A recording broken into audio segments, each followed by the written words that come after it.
Salut à toutes et à tous.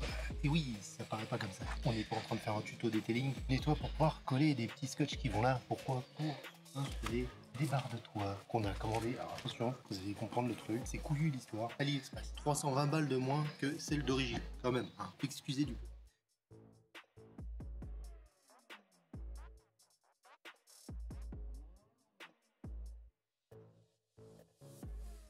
Moi, c'est Geek Architect de la chaîne Geek Architect. Et on est parti pour tester et installer ces barres et voir si ça vaut le coup ou si c'est très loin des originales. Même si les originales, je les connais pas, mais a priori, ça a pas l'air trop mal. On est parti. On va faire un non-unboxing. Bah, à première vue, elles sont pas mal. Ça commence très gros défaut. Je sais pas si je vais pouvoir les installer parce que là, il y a des traces de doigts partout là, c'est stérile. Non, franchement, c'est entièrement en alu. C'est vraiment pas mal. On va les monter. Là, effectivement, peut-être, vous voyez, il y a un petit débord qu'il n'y a peut-être pas sur les barres à 480 €. Pour des trucs à 160, on va dire que ça va être plutôt pas mal. Je crois qu'il y en avait 4. Je fais merde, il y en a que 2. Comment ça se fait? Je sais pas, dans ma tête, il en fallait 4. Alors attention, c'est pas les mêmes à l'avant qu'à l'arrière. En gros, il y a des avant et des arrière. Donc il n'y a rien dans les plastiques. Je sais pas laquelle est laquelle. On trouvera, bah, elles sont beaucoup plus larges, hein, donc ça doit trouver sa place assez rapidement. On va ouvrir le reste, voir qu'est-ce qu'il y a dans les autres trucs. Donc ça, c'est les capots, c'est ça? Ça, c'est les autocollants à mettre sur la carrosserie. Je pense que c'est pour pas rayer la peinture. Ça, c'est les sabots qui se mettent au bout. Oh, c'est bien emballé. Je vais pas dire que c'est relou. En caoutchouc. Il y a un mode d'emploi. On va regarder le mode d'emploi parce que souvent les gens sont demandeurs de mode d'emploi de qualité. Alors c'est en anglais, 18 mm, 42 mm. On va positionner le scotch devant. Et on voit bien lequel qui se met devant, qui se met derrière. Ça aurait été bien d'en avoir un deuxième pour si jamais tu veux les enlever. Voilà, les capots et puis divers accessoires, dont un pour pouvoir soulever le caoutchouc, le joint. Jolis écrous que tu peux serrer à la main. Alors par contre, c'est pour le serrage. Moi, j'ai pas de quoi serrer parce que le serrage est très important. Ouais, moi, il me suffit la petite notice. Hein. Il y a des gens qui disaient que c'était très compliqué. Moi, ça m'a pas l'air très compliqué. Bon, on est parti. On va coller ça. On a lavé la voiture exprès, juste pour pouvoir coller ça sur un truc propre. Ah bah, oh là là, c'est sérieux, c'est pas si mal foutu, t'as vu? T'as le positionnement exact de l'emplacement. Donc hop, là. Alors, je sais pas si on va voir. Et en gros, on voit, il y a une petite flèche en dessous. Et il faut mettre le scotch devant la petite flèche. Ah, il y a carrément... ça reste. C'est embêtant, ça. Hein, là, ça me plaît bien. Mais par contre, tu vois, ça reste du coup. Ça veut dire que bah, t'es obligé quand même d'enlever ça quand t'enlèves tes barres, quoi. Bon, ça restera toutes les vacances. Et pour la prochaine fois, j'en recommanderai d'autres. Bon, première difficulté quand même, c'est pas si facile à coller ça. En fait, pourquoi je galère à chaque fois? Parce que j'ai envie de le mettre le plus loin possible. Voilà, là c'est bien comme ça. Là je sens que ça va être bon. Ouais, super. C'est dommage qu'il soit pas complètement transparent et qu'il y ait l'insigne voiture, quoi. Je pense qu'avec l'économie réalisée en achetant ces barres-là, je suis pas sûr, hein, mais je pense que je peux en acheter un paquet. En fait, en gros, pour le coller correctement, le plus gros souci, c'est de le mettre bien en face. Pas de le mettre bien en face, mais de le mettre bien au bord. Et c'est pour ça que j'ai foiré tout à l'heure. Voilà, puis là, en fait, une fois que vous avez mis là, de ce côté-là, comme ça. Ouais.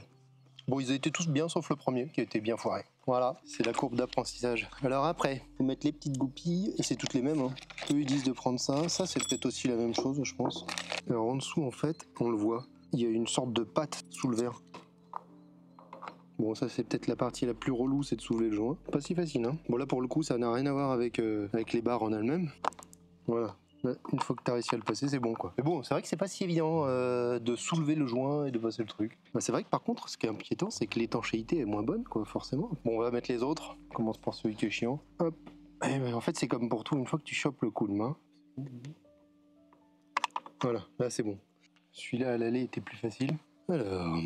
Mais je crois que l'outil est plus pratique, l'outil Tesla. Il est plus mince.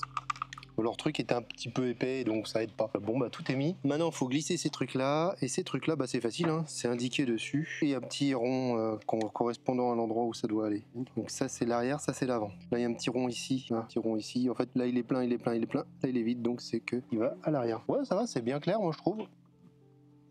Ok. Hop là. Et là, ça tombe sur le pad. Je regardais si ça tombait bien. Ouais, ça a l'air plutôt pas mal. Ok. Et après, bah, faut mettre les barres. Hein. Là, faudra peut-être resserrer un petit peu ça à un moment. Vous voyez que ça bouge un petit peu. Ça, c'est la grande de devant.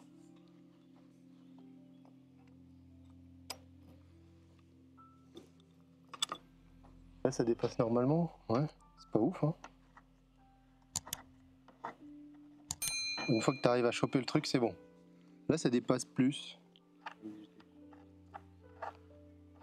Ah bah il y en a un de plus, un noyau. C'est pas évident du coup de choper le filetage.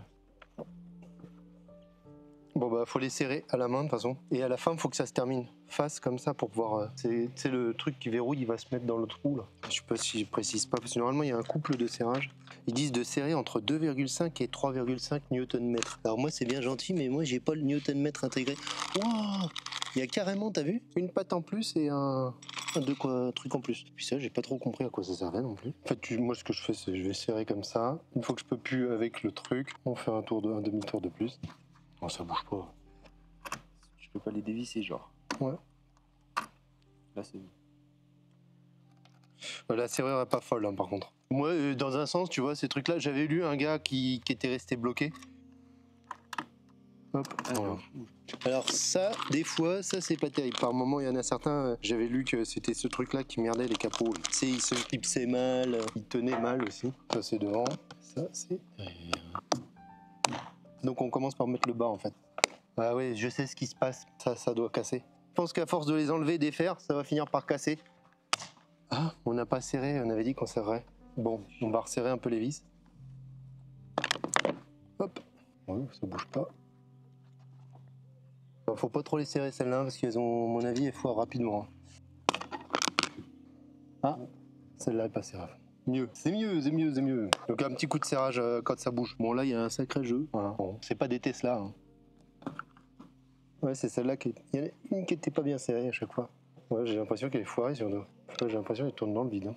Ouais, bah, il y a une vis de foirée quand même, c'est vachement important. Alors, bon, les petites choses. Il y a 2-3 trucs quand même assez mal foutus hein, sur ces barres. Il manque pas grand chose pour qu'elles soient très très bien. Ça, il manque quelques, je sais pas, quelques millimètres en plus parce que c'est pas évident de leur faire ressortir du trou. On galère pas mal. Alors la seule solution que j'ai trouvée, c'est de le mettre, de le positionner au maximum et de réussir à l'enfourcher dessus. Faut pas chercher à l'enfoncer trop. En fait, faut le mettre un peu comme ça. Au niveau de la durée de vie, les vis, les pas de vis, faut pas trop serrer non plus parce que la vis qui est là-dedans, j'ai été obligé de rajouter du téflon. Après, faut savoir que ces vis-là, même si elle tenait pas, il n'y aurait pas de risque, je pense, que la barre s'enlève parce que elle est quand même maintenue, elles permettent d'empêcher quand même de gigoter. Et à mon avis, il faudra en remettre du téflon ou je sais pas trop. C'est amené à bouger ce genre de truc. On les a un petit peu testés en roulant. Je m'attendais à ce que ça fasse beaucoup de bruit. Même que sur internet, il y a des gens qui disent qu'il faut mettre du scotch ici, là où ça accroche un peu quoi. Que visiblement, ce sera même le cas sur les Tesla. D'ailleurs, ceux qui ont les barres Tesla, dites-moi si elles font du bruit. On a roulé à 90, 110. Forcément, il y a un tout petit peu de bruit en plus, mais je m'attendais à pire. La tige filetée là qui était foirée,